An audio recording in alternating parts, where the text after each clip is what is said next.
आज हम सिद्ध करेंगे √2 एक अपरिमेय संख्या है जो कक्षा 10 के बिहार बोर्ड में बहुत बार पूछा गया है और पूछा ही जाता है। आज हम क्या करेंगे, √2 एक अपरिमेय संख्या है सिद्ध करेंगे। आइए देखते हैं। जब भी √2 हो या √3 √5 सिद्ध करेंगे तो इसको उल्टा एज्यूम करेंगे, यानी अपरिमेय संख्या है तो इसको हम क्या करेंगे, परिमेय संख्या मान के इसको क्या करेंगे, सिद्ध करेंगे। आइए देखते हैं कि माना √2 एक परिमेय संख्या है, परिमेय संख्या है। तो परिमेय संख्या क्या होता है, तो ऐसी पूर्णांक संख्या जिसे p/q के रूप में लिखा जाता है ना, जिसे p/q के रूप में लिखा जाता है। तो यहाँ से माना, इसलिए माना √2 बराबर p/q, जहाँ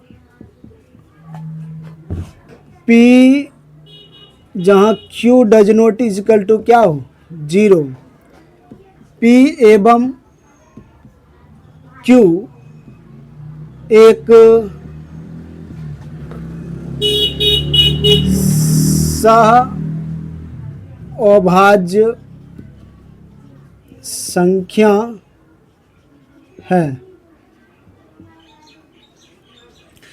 तो सह अभाज्य संख्या क्या होता है, वैसी पूर्णांक संख्या जिसका, वैसी दो पूर्णांक संख्या जिसका मौसौ कितना हो, 1 हो। यानी सह अभाज्य संख्या का मौसौ कितना होता है,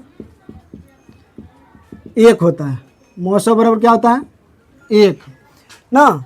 तो यहाँ से हम क्या करेंगे, दोनों तरफ वर्ग कर देंगे, दोनों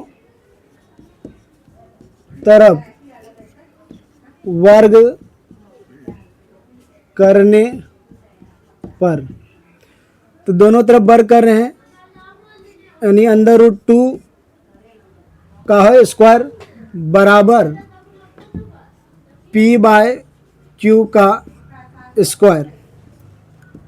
√2 का स्क्वायर 2 हो जाता है और p का स्क्वायर p² हो जाएगा और q का स्क्वायर q² हो जाएगा। अब हम क्रॉस गुना करेंगे तो हम क्या करेंगे, q 2 के जगह और q स्क्वायर की जगह क्या कर देंगे, 2, यानी q² बराबर हो जाएगा p²/2। यानी यह जो संख्या होगा कैसा संख्या होगा, पूर्णांक संख्या होगा। इसको मान लें समीकरण 1, क्या मान लें, समीकरण 1 मानेंगे। उसके बाद आगे चलेंगे तो इसमें चूंकि p²/2 एक पूर्णांक संख्या है, p² 2 से विभाजित है, इसलिए एक परिमेय है। अगर किसी संख्या का स्क्वायर,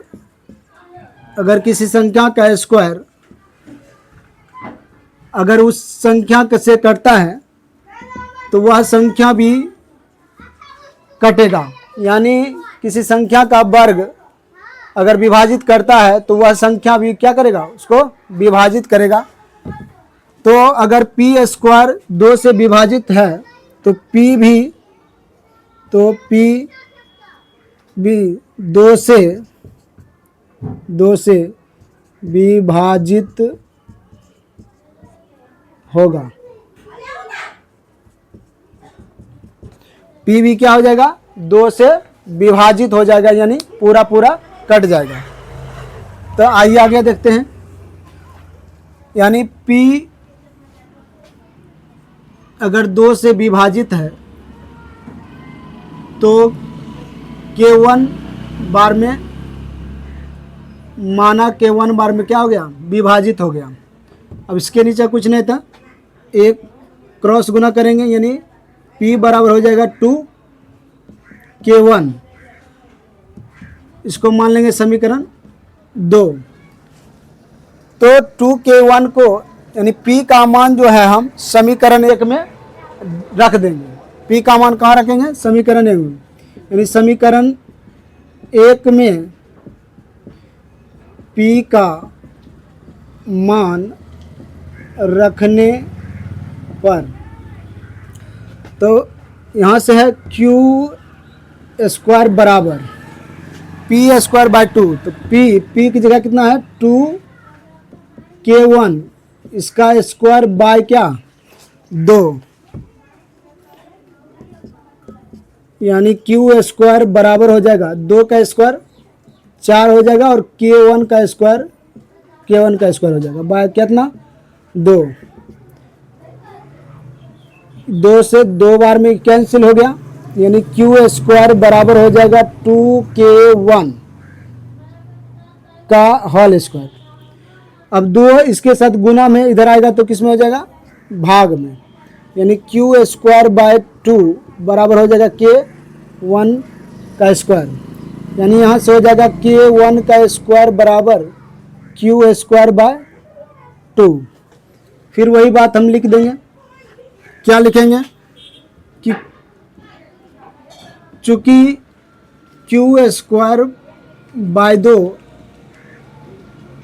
एक पूर्णांक संख्या है, इसलिए या Q स्क्वायर 2 से विभाजित है, इसलिए Q 2 से विभाजित होगा। यानी अगर Q 2 से विभाजित हो रहा है तो K 2 बार में विभाजित होता है माना। अब क्रॉस क्या करेंगे, क्रॉस गुना कर लेंगे, तो Q बराबर हो जाएगा 2K2। इसको मान लेते हैं समीकरण,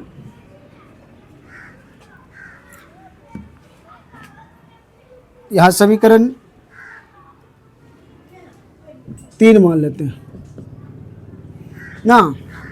समीकरण 2 और समीकरण 3 से हम देखते हैं कि यानी यहाँ समीकरण अगर 2 लिखे की बात करें तो P बराबर 2K1, यानी समीकरण क्या है 2।